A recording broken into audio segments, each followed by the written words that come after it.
it's still a process every day, but I try to make sure I set aside personal time for self-care and self-love, and just knowing that you're like, knowing your worth, right? I don't like the word rejection. I prefer redirection. So I think you can experience a lot of redirection in this business. And so it's important to always do things that validate your self-worth and remind you that you deserve all the things. Yeah. Can you also tell us about your favorite self-care products that you do? Self-care products. What do I like to do?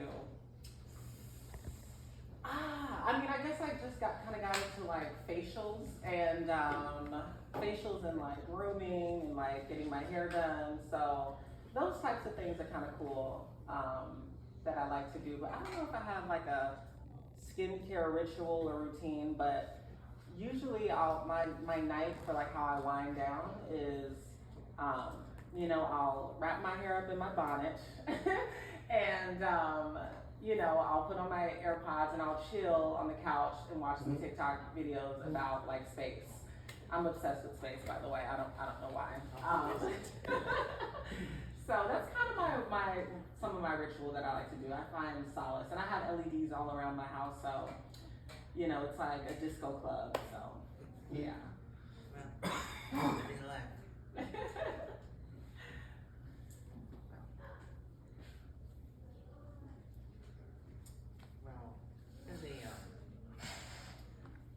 Personal one that you don't have to answer if you don't want to, but I know that you've been thrown out of your house because of what happened. I don't want to say it because. Oh no, it's okay. We can have real talk. I'm all about real talk. You're talking about when I was disowned by my family when I came out as trans. Oh, okay, yeah. I know people get sensitive about that. No, I look at life that as every experience in our life leads us to the moment I think that we're in. It doesn't mean that we should have to go through bad things or experience trauma or pain in order to become successful or stuff like that. But I don't regret anything that's happened in my life because I love my life now. And I think every step in my journey has led me here. So I embrace talking about growing up in 7 foster homes and first being disowned for coming out as gay, because I thought that might have been like an easier thing, but it was a lot deeper. And I realized I was trans in high school.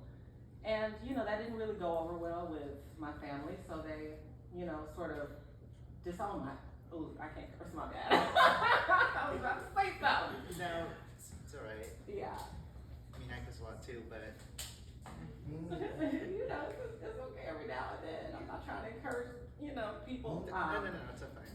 Yeah, but no, it started with, you're not invited to birthdays, Christmases, and then you can't come to church anymore, you can't sing in the choir, and then it just turned into sort of being isolated from that side of my family. And, it's been 13 years and not one single phone call. So, but I've never been happier, because I think that chosen family is important and being around people that love you and support you. And I'm creating a life, and I'm gonna love my kids and the people that are in my life much more, no matter what they are, no matter who they are, who they wanna be. So, I embraced it. It was a tough journey going through all that in foster care. I mean, my sister's here, and the stories that we can't really talk about our past because we'll end up crying about it, we'll end up laughing about it.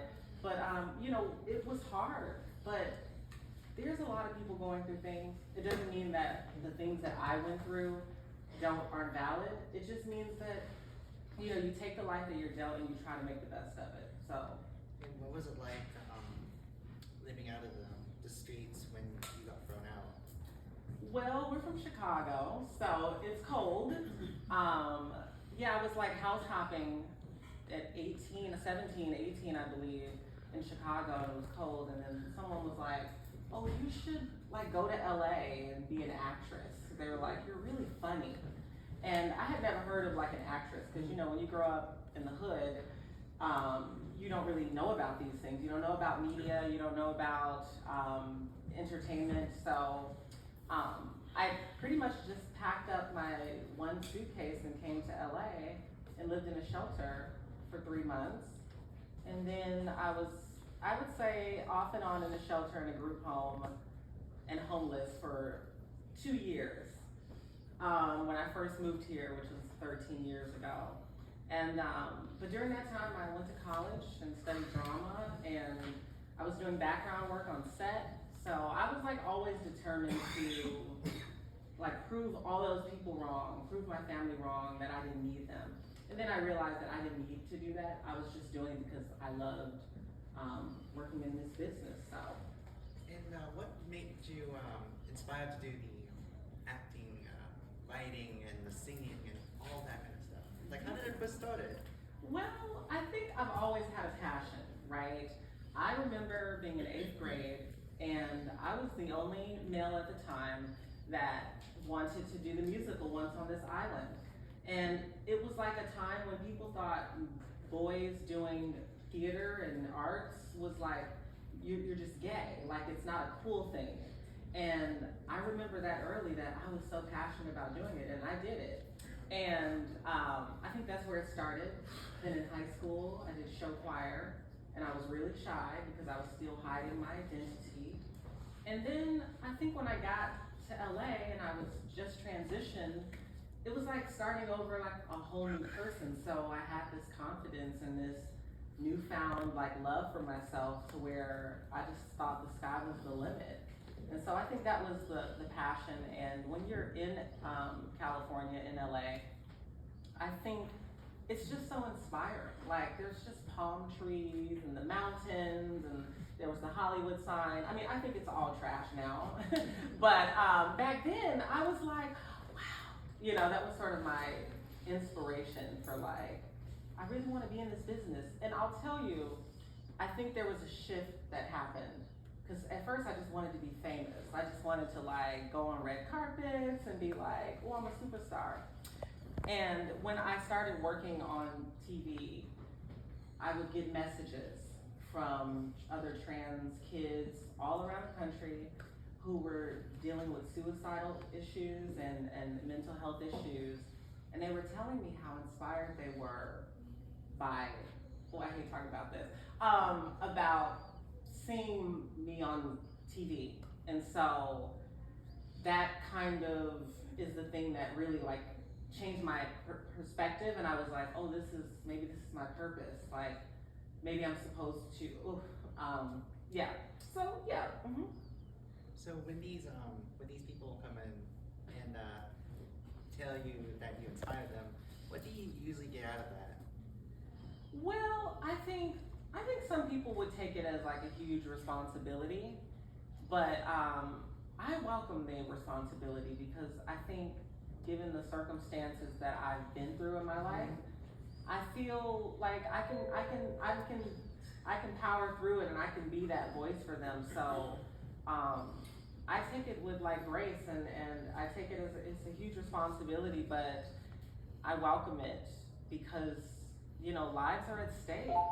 You know, the average life expectancy for Black trans women like me, that look like me, that talk like me, is 35.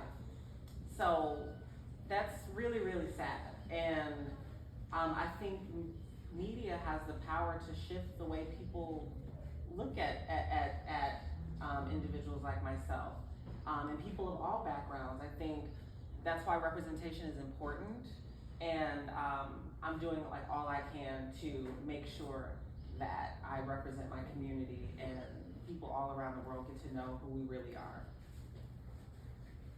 Yeah. Okay, you are a lifesaver. People who are dealing with coming out of the closet and dealing with people that want to be trans. Thank you, thank you. I wonder what it would have been like if, when I was growing up, I saw myself on TV, or I saw myself in books or in entertainment, maybe I wouldn't have wanted to take my own life at 16 years old, you know. So I think that's the importance of really, really just representing all of us and making space. And another question. Sure. What was your favorite role doing show business? Like a character or anything, whatever comes to your mind. You know, I will say, okay, I have two. So Empire, I don't know if you guys have watched that show, Empire. It's like a music show. And yeah, very good. Okay. A little bit. Okay, a little. okay, A good. little. My dad watches it. Yeah.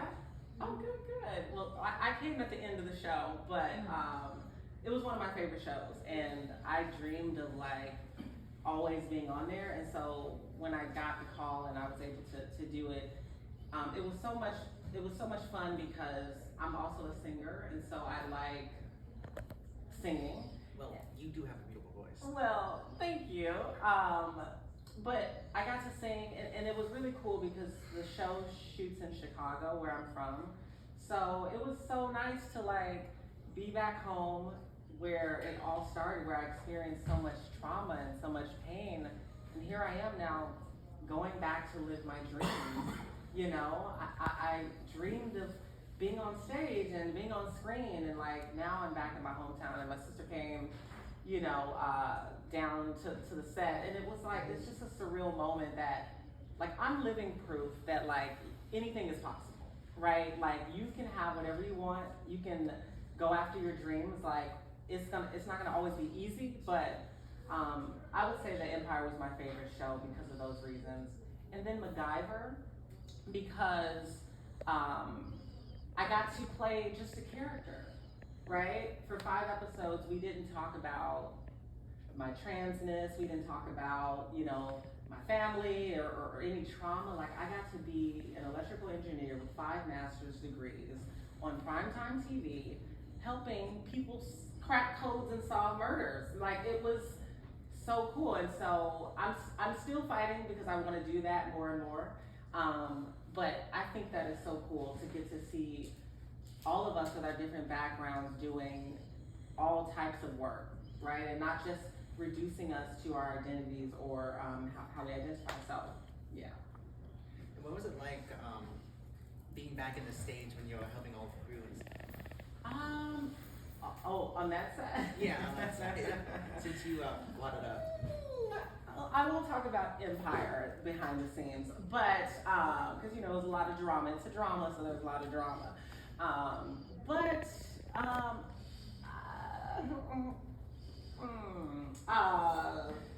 MacGyver was cool. There were some sets that I worked on that were fantastic, and where you had a fantastic crew. Transparent was one of those. It was my first show, and when I tell you the first day, we all were at Sloss and Swap Meet, which I frequented a lot when I first was homeless. We all sat in a group. It was about a group of 100 crew, cast, directors, everybody. And we would put a box in the middle of the set, and anybody could come up and share what they were going through or how they were feeling on that day. And I remember that was my first day. I was scared. I had never been on a set where I was gonna be the star for the day. And I just remember like feeling really loved and safe and protected. And I think that's important for us all to know that the spaces and environments that we're in are safe and that we can be who we are and we're not gonna be judged. And so that really set the precedence for like what I expect going forward when I work on projects. Yeah. So can you tell us about can you give us like encouragement and advice for people who want to get into soul business? Sure. Don't do it. No, I'm kidding. Woo! No, I'm just kidding.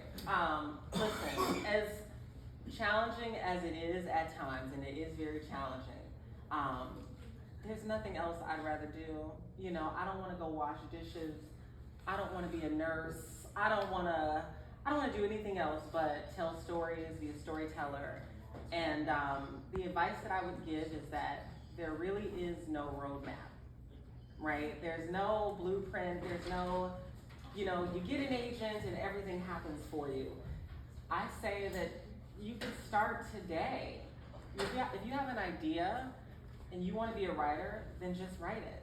If you want to be a singer, get on TikTok and just record yourself in the bathroom singing, because it might just go viral. And Brandon knows a lot about this. He knows a lot about social media, so he can tell you, he'll fill you in on all the details. But, you know, I just say there's no roadmap. And I think connections are important. Getting out and meeting folks and staying in touch with them. Because I do believe that there are people out there that want to support us and that want our dreams to come true. So I just say, if you have a dream and an idea, just do it, and don't be afraid to ask for what you want. I literally ask for everything that I want, and sometimes I get it, and most times I don't, but that's okay, because you just go around the back door if the front door isn't open. So that would be my advice. Yeah. Interesting. And another thing that's been on my mind. Yes. What, since the COVID happened in 2020, how did you deal with that, being as an actress in the COVID times? COVID. Well, I know COVID was a really, really terrible thing. I lost a lot of friends during COVID, a lot of friends that were like under the age of 40. So it was a really, really terrible thing. And the one positive, I guess I can say, happened was I decided to make a lifestyle change. I used to look a lot different, so you probably don't recognize me if y'all watch The Real. But I decided to become a healthier person and start taking care of my body, and working out and just in dancing and eating better. And the pandemic really forced me to look at my life and say, okay, I need to change up some things. And so in doing that, I felt mentally that I became a stronger, healthier, happier person. And I can say that career-wise, I felt like, and I guess since we're here and we're talking about the realities of the business, I felt like I saw an increase in the number of film opportunities I got. And so I got offered a lot of film roles, but TV-wise, I haven't really been offered much since then.